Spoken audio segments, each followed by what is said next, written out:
Yes, mates, how's it going? My name's Lee, and welcome back to the FPL Punk YouTube channel, where we try to dominate FPL one game week at a time. In today's video, I'll do a quick review of game week 25, then discuss my team selection for game week 26, talk about captaincy and my current transfer plans. Enjoy FPL content, please subscribe to the channel down below. Anyway, let's rock and roll. Be strong.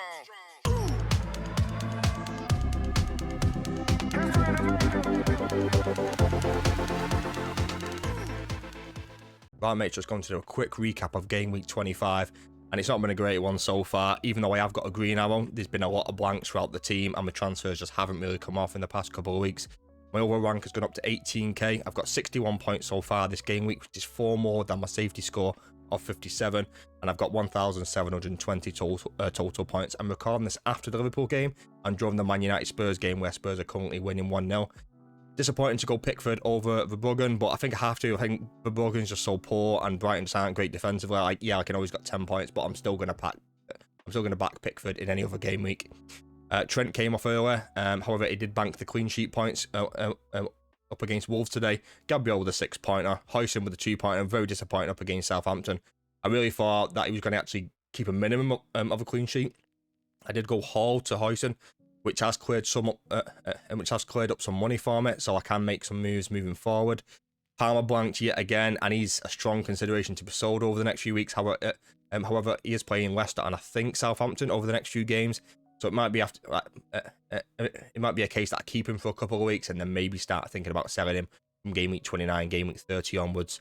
Morgan Rogers, another 2-pointer, but this is kind of what he does, and then he's going to bang every now and again, and it just kind of is what it is. I think he's cheap, and he's just going to keep ticking along over the course of the season. Mo Salah with a 16-pointer, absolutely massive. Liverpool got another really soft penalty, in my opinion. Like, I don't. It was a penalty for what happened to Diaz, but the push on the Wolves defender beforehand, for me, just was a push, and it was definitely a foul, and that should have overridden the penalty decision. So for me, like it wasn't a penalty overall. But the actual foul on Diaz, yeah, of course, the goalkeeper comes rushing out and catches him. Regardless of how minimal the contact is, but they should bring it back, and they should rule out the penalty for the foul on the Wolves defender. And Mbeumo with another 3-pointer, and like another blank. Disappointing to take out the likes of Gordon and Eze, that even though they've not done great overall, I think Mbeumo, I had high expectations and he's not hit them. Wissa, who I brought in for Mateta, has just been a nightmare for me. Mateta's just absolutely banging him in, and Wissa's done nothing. But I still think he's good, and I still think it's good to hold and to keep. And he's got a good game this week, so I'm not thinking about selling him. Chris Wood again with a 9-pointer, absolutely massive, and he's just doing Chris Wood things. Isak with a blank. Newcastle were worse than what I thought they were going to be. I did expect Newcastle to be better than getting beat 4-0, and I thought Isak would get on. I did think he'd get involved in the goals, is what it is. I'm going to keep him like he's an absolute beast. Let's take a look at the team selection for game week 26. So for game week 26, I've got my goalkeeper and my defence. I'm still opting for Pickford over Verbruggen, even though Brighton and Verbruggen are away to Southampton. I just don't rate them as a defence, and if he keeps a clean sheet, fair play. I would rather play Pickford at home to Man United. I'm watching United game now, just off to the side, and we're just shocking, mate. Like, we're decent in little spells, but we're just not scoring goals. I can really hope Chido Obi Martin comes on and plays some minutes today, if he hasn't already on the pitch.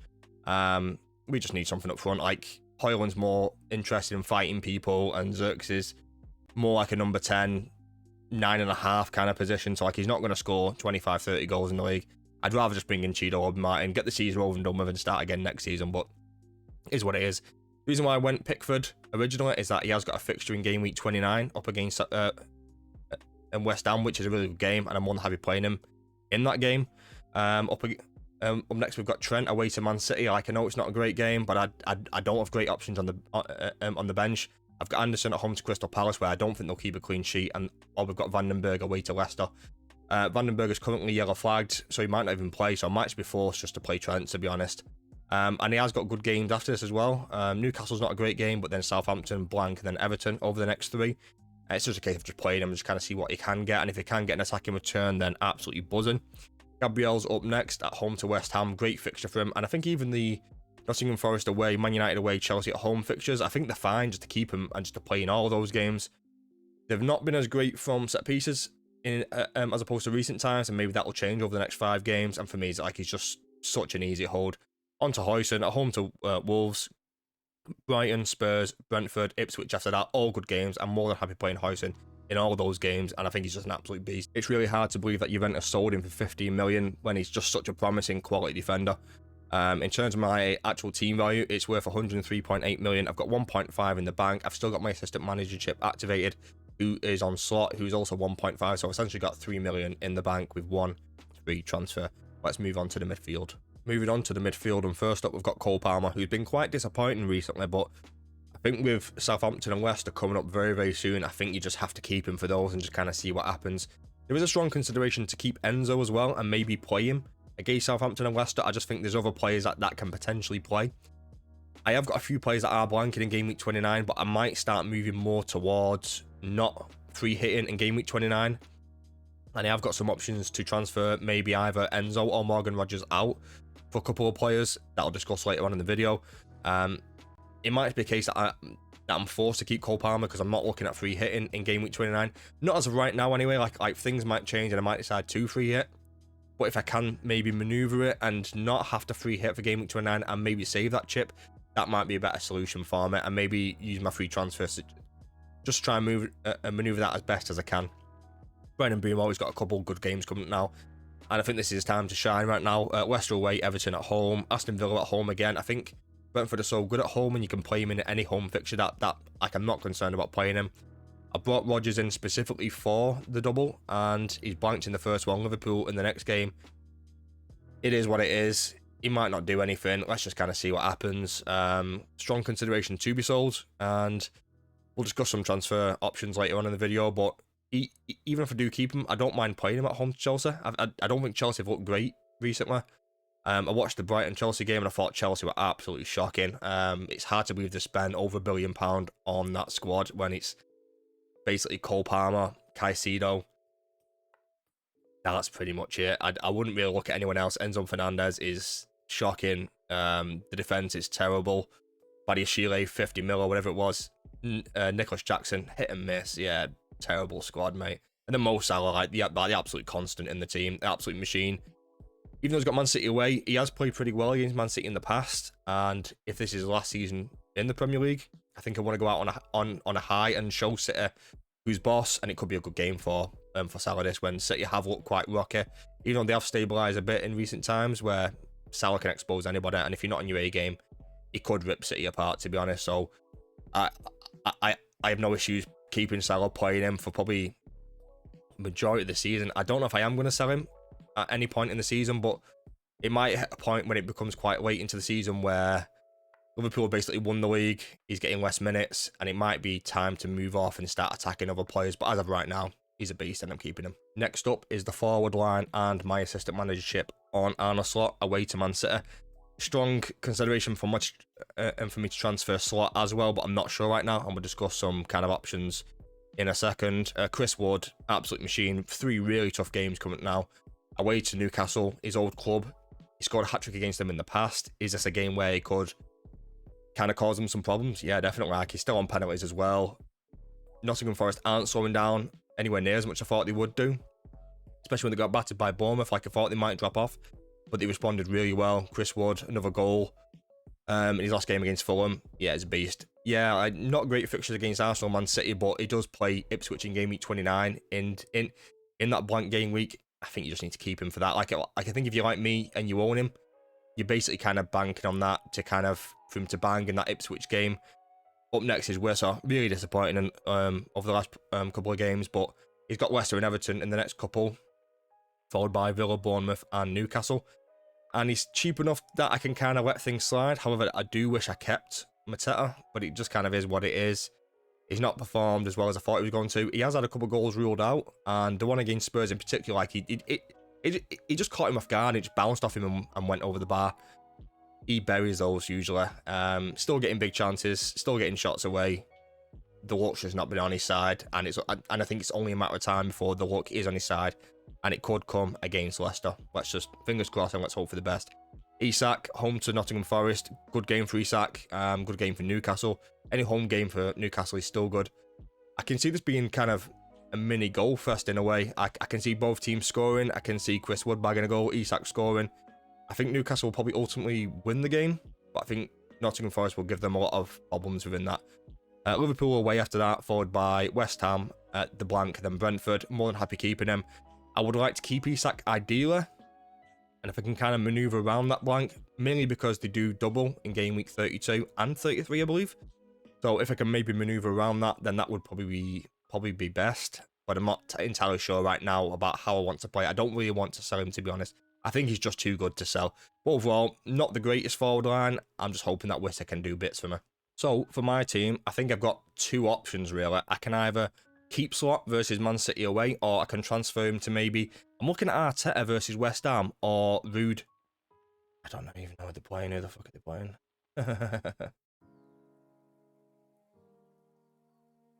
Brentford.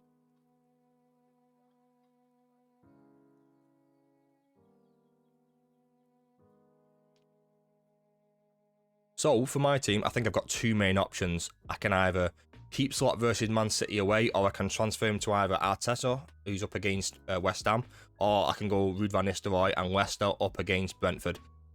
I like the idea of going for Ruud and chasing the upside. However, I'm not convinced of Leicester at all. I feel like they've overdue a result, and whether it can come against this one, I'm not sure. I do like the idea of chasing that massive upside. Arteta's probably going to get 10 points, and if I want to do my option 2 of taking Rodgers out for someone like Trossard, that would cost me a -4, and I don't know if I want to take a -4 to do both of these moves. And if I did take a -4, I'd rather go and get Ruud and chase the upside, as opposed to Arteta, who's probably going to get 10 points, maybe less, and then I'm only looking at between 8 and 10 points. Doesn't really feel worth it from that point of view. So do I just chase the upside, go and get Ruud, hope for a cheeky 2-0, 2-1, 1-0, whatever, and he just does an absolute masterclass? Not sure right now. I think I'm leaning more towards Ruud if I am going to do it, or actually just keeping Slot, which is also an option. But I am strongly considering Rodgers to Trossard. I just like the move in my head. Trossard hasn't been as good as I thought he was going to be in terms of ball hogging and chances, or like chance hogging and XG hogging, all this kind of things, but that's the way he's been in the past, so I kind of want to lean more that way. Arsenal still got good games. They play in game week 29 where Morgan Rodgers doesn't, so I'm basically gaining a fixture from that point of view. So that's the move that I really like, and if I can make one move right now, that's probably the one that I would do. I am tempted to make that -4 and bring either Arteta or Ruud in, but I really like that Rodgers to Trossard move. Game week 26, I think Captaincy is really close, and this, you could take a swing in most directions, to be fair. I just wanted to put anyone up against Salah, and I've gone for Trossard just because he's playing kind of number 9-ish for Arsenal. I still think Salah's an absolute monster, and if you want to go Salah, that's perfectly fine. In terms of like the predicted data, like no one really stands out. Like everyone's kind of predicted between kind of 5.5 and 6, 6.5, like depending on what model you look at. Like Cole Palmer's like in and around there. I think Odegaard's quite high on a couple of models, but I don't like Odegaard. It feels quite risky, kind of like whoever you're looking for. The safe option is obviously to go for Salah because he's just an absolute machine. In terms of FPL review and predicted points, Trossard predicted to get 5.8, whereas Salah's predicted to get 6. As you can see, like it's just really close. Fantasy Football Hub predicts Trossard's going to get 5.7, which is close to FPL review, whereas Salah's predicted to get 7.3, which is a little bit higher. In terms of the fixture, Salah's obviously got the more difficult fixture away to Man City, but he does have a decent record against Man City in the past, where he's played 15 games, 8 goals, 5 assists. So that just kind of feels like the safe option to me, and if you want to look at someone else, that's perfectly fine. Trossard is up against West Ham at home, which is a really nice fixture, and in the past he's played them 10 times with 4 goals and 1 assist. So he's not got a bad record against them, but Salah's got a better record against Man City than Trossard does against West Ham. So as a result of that, right now it's probably on Salah. Yeah, it's boring and he might not do anything, but I feel like he's going to be that highly captained this week because people don't know what to do. So you kind of get paralysis of the analysis kind of thing. So they might just kind of stick it on Salah and just kind of leave it. So I think we'll see Salah's effective ownership and his captaincy to be quite high in numbers. But if you do fancy a bit of a punt, like it could be Trossard, it could be Isak, it could be Mbeumo against Leicester, like it could be Wissa. I think there's a lot of kind of like options below Salah where if you want to take a punt, feel free. I'm not sure if I'm going to do it, but I like the idea of it. leave a comment down below if you think I should not captain Salah for game week 26.